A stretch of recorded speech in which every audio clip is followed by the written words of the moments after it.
क्या बीवी को पति से मेंटेनेंस लेने के लिए अपनी सैलरी स्लिप दिखाना जरूरी है? अगर नहीं दिखाई तो क्या होगा? आज हम दिल्ली हाई कोर्ट के एक बड़े फैसले की बात करेंगे।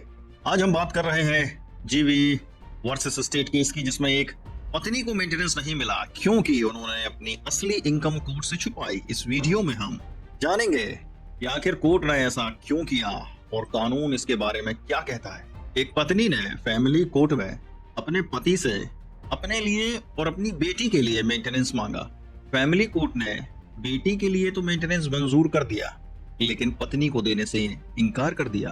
क्या आप जानते हैं क्यों? क्योंकि पत्नी ने अपनी सैलरी छुपाई थी।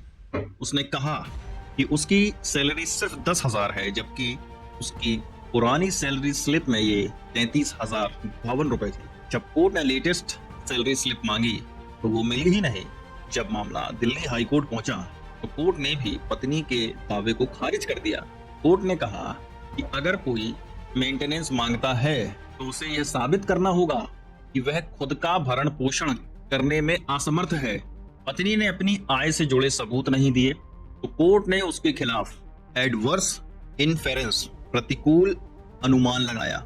एडवर्स इनफेरेंस का मतलब है कि अगर आप कोई सबूत पेश नहीं करते तो कोर्ट मान लेता है कि अगर आप वो सबूत देते तो वो आपके खिलाफ होता। यह पूरा मामला क्रिमिनल प्रोसीजर कोड सीआरपीसी की धारा 125 पर आधारित है। यह धारा पत्नी, बच्चों और माता पिता को भरण पोषण का अधिकार देती है, लेकिन इसकी मुख्य शर्त यही है कि मेंटेनेंस उसी को मिलता है जो खुद को मेंटेन करने में सक्षम नहीं होता। इस केस में कोर्ट ने माना कि पत्नी ने यह शर्त पूरी नहीं की, लेकिन बेटी का अधिकार अलग था, इसलिए कोर्ट ने बेटी के मेंटेनेंस को बरकरार रखा। तो दोस्तों, ये फैसला हमें सिखाता है कि कोर्ट में झूठ और चालाकी नहीं चलती। अपने हक के लिए लड़ो, लेकिन सही और पूरे सबूतों के साथ, वरना एक झूठ के चक्कर में सारे सच पर पानी फिर जाता है। तो देखा आपने, कानून की बारीकियों को समझना कितना जरूरी है।